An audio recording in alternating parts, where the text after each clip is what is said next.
విశ్వశక్తి సహాయంతో డబ్బు ఐశ్వర్యం మీ సొంతం చేసుకోండి. Law of attraction work shop కేవలం 999 రూపాయలకు మాత్రమే. హాయ్ హలో నమస్తే, నేను శిల్ప. మనతో ఉన్నారు లైఫ్ కోచ్ శారదా గారు. నమస్తే మేడం. నమస్తే మేడం, అందరి ఇంట్లో తమలపాకు చెట్టు ఉంటుంది. కొంతమంది తమలపాకు చెట్టు పెంచుకుంటే మంచిదంటారు, కొంతమంది పెంచుకోకూడదంటారు. నిజంగా తమలపాకు చెట్టు ఇంట్లో ఉంటే మంచిదేనా? తమలపాకు చెట్టు ఉండడం అనేది లక్ష్మీకరమైనటువంటి ఒక మొక్క కూడా. ఓకే, ఎందుకో తెలుసా? నాగదళే అంటారు, దాన్ని నాగదళం అని అంటారు. మనం సుబ్రహ్మణ్యేశ్వర స్వామికి కానీ ఆంజనేయ స్వామికి కానీ మనం ప్రతి పూజ విధి విధానాలకి తమలపాకు లేనిది మనము ఏ పనులు చేయలేం కదా. ఇప్పుడు ఒక తాంబూలం ఇవ్వాలన్నా తమలపాకు ఉండాల్సిందే. ఒక ఆంజనేయ స్వామికి ఆకు పూజ చేయిస్తుంటాం కదా, ఇన్ని వేల ఆకులతో పూజ చేయిస్తామని కూడా మొక్కుకుంటారు. అలాంటి మనం పండించిన ఆకులు తీసుకెళ్ళి పూజ చేసామంటే ఇంకా సంతోషంగా ఫీల్ అవుతాడు కదా. నాగదళం అంటే అది సర్పం లాగా ఇలా ఇలా చుట్టుకొని దళాలని ఏర్పరుస్తుంది కదా. కాబట్టి సుబ్రహ్మణ్యేశ్వర స్వామి కూడా చాలా చాలా ఇష్టమైనటువంటి మొక్కగా మనం చెప్పుకోవచ్చు. మనం ఇప్పుడు షాప్స్కి వెళ్తున్నాము, కొంటున్నాము, వస్తున్నాము. పూర్వకాలంలో ప్రతి ఇంటికి ఒక తమలపాకు మొక్క అనేది పెంచేవాళ్ళు, ప్రతి ఒక్కరింట్లోనూ. ఎందుకంటే అన్ని వాళ్ళే పండించుకునేవాళ్ళు. ప్రతి దానికి షాప్స్ ఉండేవి కాదు. వాళ్ళు పరిగెత్తుకుంటూ షాప్స్ లో వెళ్ళి కొనాలి, పెట్టాలి. ఎప్పుడు ఏ గెస్ట్ ఎప్పుడు ఎవరు వస్తారు, అతిథి దేవో భవ అంటారు కదా. అతిథి వచ్చినప్పుడు మనము వాళ్ళకు ఆతిథ్యంతో పాటు మనము తమలపాకు ఆకు ఒక ఫలం ఇచ్చి పంపిస్తూ ఉంటాం కదా.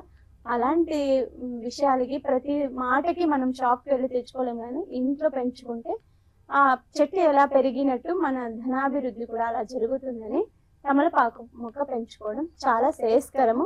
కుదిరితే అందరూ ఒక తమలపాకు మొక్కను పెట్టుకోవాలి. అందరి ఇంట్లోనూ అది నివాసం ఉండదు, కొంతమంది ఇంట్లోనే ఉంటుంది. ఎక్స్పీరియన్స్ నేనే అయ్యాను. 8 సంవత్సరాలు నర్సరీ నుంచి తెచ్చి తమలపాకు మొక్క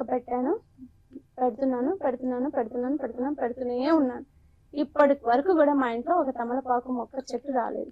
లాస్ట్ ఇయర్ ఒక తమలపాకుని వేరే వాళ్ళ ఇంట్లో అడిగి కోసుకొచ్చి పెడితే మంచిగా అల్లుకుంది. అది పెన్షన్కి అల్లుకొని బాగా ఆకులు వేస్తున్నాయి. కోసుకున్న ప్రతిసారి ఒక్కొక్క ఆకు ఇంత పెద్దగా ఉన్నాయి. కోసుకున్న ప్రతిసారి దాంట్లో భగవంతుడికి నైవేద్యం పెట్టేదాన్ని నేను. స్వామి ఈ చెట్టు ఇంకా ఇంత పెద్దగా అయిపోవాలని ప్రతిరోజు కోరుకునేదాన్ని. దాన్ని చూస్తే నాకు ఎంతో ఆనందం. ఇన్నేళ్ళు పెంచితే రాని మొక్క ఇప్పుడు వచ్చింది అని చాలా పడేదాన్ని. అయితే చాలా మంది ఇంట్లో తమలపాకు చెట్టు మొలవదు, బతకదు కదా. దానికి గల కారణాలు ఉంటాయా? అదే చెప్తున్నా. అంత కష్టపడి దాన్ని పెంచానా, మొన్న ఎలక వచ్చి కట్ చేసి వెళ్ళిపోయింది. నేను ఊరు వెళ్ళాను, ఎలక కట్ చేసేసింది. మొత్తం చెట్టు అంతా ఎండిపోయింది. అంటే నాకు ఇంకా అనుగ్రహం రాలేదేమో అని బాధేసింది కదా. అది శుచి శుభ్రం పాటించాలి, అంటూ ముట్టు లేకోకుండా ఉండాలి.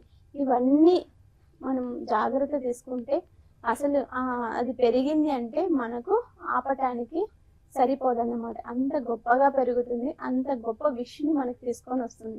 నాకు ఆ తమలపాకు చెట్టు విషయంలో చాలా చాలా ఎక్స్పీరియన్స్ అయింది. కాబట్టి దాన్ని పెంచేటప్పుడు జాగ్రత్తగా పెంచండి. దానికి పోషక పదార్థాలు ఏం కావాలో అవి ఇవ్వండి. అది పెరిగింది అనుకోండి, మీ ఇంట్లో సంపద కూడా పెరుగుతుంది. Thank you madam. మేడం అలాగనే మేడం వెబినార్ ఎప్పుడు ఉంటుంది అనేసి అడుగుతున్నారు. ఎప్పుడు ఉండొచ్చు మేడం? తప్పకుండా ఈ మంత్ 24th వెబినార్ ఉండొచ్చు. ఇంకా మోర్ డీటెయిల్స్ కోసం కింద స్క్రోల్ అవుతున్న నెంబర్కి కాల్ చేశారనుకోండి, వాళ్ళ ప్రాబ్లం ఏంటో ఫైండ్ అవుట్ చేసి వాళ్ళకు డీటెయిల్స్